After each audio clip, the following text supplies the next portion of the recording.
أعلمك الليلة ذكرا البعض سمع مني، ذكر في جملتين مختصرتين، ولكن إن قلتها بتوجه تغنيك عن دعاء مفصل.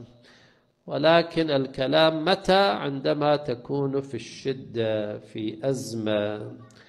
الآن أزمة مالية، أزمة بدنية، أزمة أمنية، لا أدري، في حالة تعيش الانقطاع إلى الله عز وجل، تنظر إلى محرك الطائرة والنيران تشتعل فيها، أنت في الجو وترى هذا المنظر، لا تحتمل بين كل لحظة وأخرى، نعم، تصبح هباء منثورا. إن وقعت في أزمة، لا أقول مرتين أو ثلاث، مرة واحدة، ولكن قلها بتوجه. الذكر إذا صار مركزا مع فارق التشبيه، هنالك بعض المتفجرات حجمها صغير، عندما ينفجر يهدم بناء.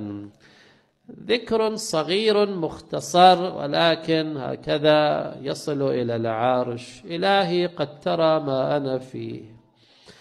قد يعني شنو؟ يعني قد يمكن، قد يعني بمعنى التحقيق، قد ترى ما أنا فيه ففرج عني ما أنا فيه. برقية مستعجلة.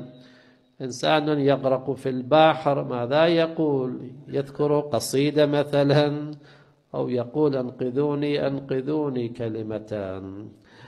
الذكر إذا صار مركزا هكذا وزنه. إلهي قد ترى ما أنا فيه ففرج عني ما أنا فيه. علمه بحالي يغني عن سؤالي.